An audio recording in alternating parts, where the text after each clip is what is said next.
Olá a todos, começa aqui o semanário do PSOL Teresópolis, um noticiário do canal Bugio que dará uma rápida olhada no retrovisor da semana. Meu nome é Ronaldo Sávio e sou eu quem vai conduzir vocês nesse passeio. Então vamos a elas, vamos às notícias. Tem uma notícia para te dar. Muitos de nós continuamos escravos. Você pode não ser, mas está lado a lado de uns 30% que sim, são escravos. Matamos nosso povo, matamos nossas crianças. Matamos gente preta, matamos a gente. Aqui, para não ter mimimi, vamos considerar pessoa como aquela que mora no Leblon, no Baixo Leblon, porque no Alto Leblon só tem milionário, e não estamos falando dos milionários, estamos falando daqueles que são bem de vida. Uma pessoa normal, tem casas, carros, e vamos comparar com os que são pobres, ou seja, comparar com 95% da população. Vamos comparar uma pessoa normal com a gente. João Pedro e mais 5 crianças e adolescentes brincavam na casa do seu avô. João Pedro, de 14 anos, era um dos mais velhos e eles brincavam no quintal. Pouco depois escutaram tiros e helicópteros. Policiais fortemente armados entraram na casa lançando granadas, disparando 72 tiros. Os jovens começaram a pedir ajuda pelo telefone e pelo WhatsApp. Para um deles, não adiantou. João Pedro morreu com uma bala na barriga. Por uma história muito mal contada, levaram-no de helicóptero e a família só pôde ver agora apenas um corpo, quase um dia depois. O erro dele, involuntário, era preto e pobre. Quantas vezes um apartamento no Leblon foi invadido por policiais sem mandato, atirando e lançando granadas? Aliás, quantos apartamentos já foram invadidos no Leblon por policiais, mesmo que sem balas ou muito menos granadas? Nenhum. Zero. Porque não se faz isso com o cidadão. Mas se faz com preto e pobre. Aí sim. Aí se faz. O Miguel, uma criança de 5 anos, foi trabalhar com a mãe na casa da patroa. Beijou sua mãe como se fosse a última. Ela, a mãe, era preta pobre que trabalhava de empregada doméstica e teve que ir ao trabalho em plena pandemia. E teve que levar o próprio filho. Claro, a patroa ou o patrão nem sonhavam em lavar uma louça, arrumar uma casa ou passear com os cachorros. Era mais prático arriscar a vida da empregada escrava doméstica. Era preta e pobre. Você se lembra dessa fala? Abre aspas. Eles sabem lidar com isso, que estão acostumados a mergulhar no esgoto e não acontecer nada? Fecha aspas. Pela mulher carpideira para nos louvar e cuspir, ela, a mãe, atravessava a rua com seu passo de cuidadora de cachorro. Miguel, de 5 anos, foi parar sozinho no elevador. Tropeçou no céu como se ouvisse música.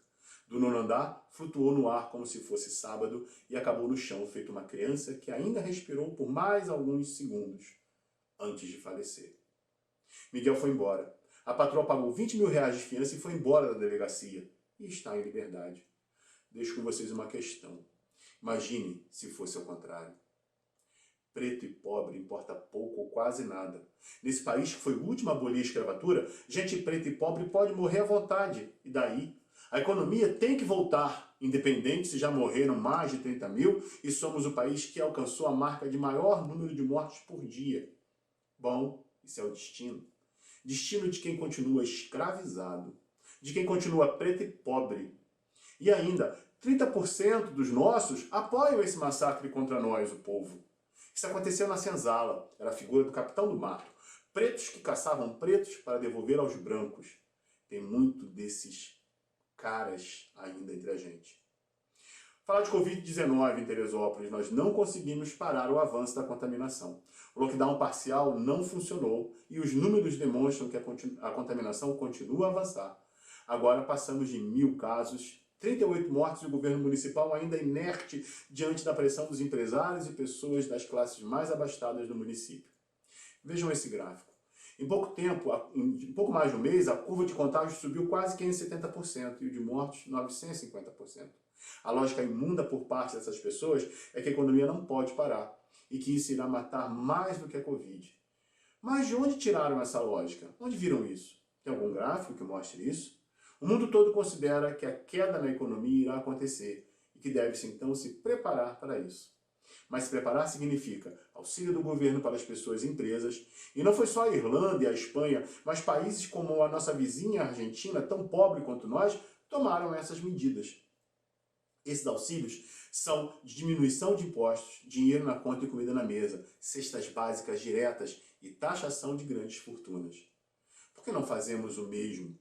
Por que as pessoas, incluindo fortemente Teresópolis, consideram que isso não deve ser feito? Ou que é melhor reabrir a economia e matar de Covid do que lutar e acessar os recursos disponíveis? Porque somos pessoas pretas, pobres. Por isso que existe esse argumento. Ah, mas isso foi na França, aqui é o Brasil. Não vamos conseguir fazer isso. É porque somos pretos e pobres. Aí dizemos, mas a Argentina é tão pobre como nós e está fazendo. Então a resposta é o silêncio. Isso é apenas porque somos pretas e pretos. Somos pretos e somos pretas e juntos dizemos sim à vida. Que a consciência de classe esteja com você. Até a próxima.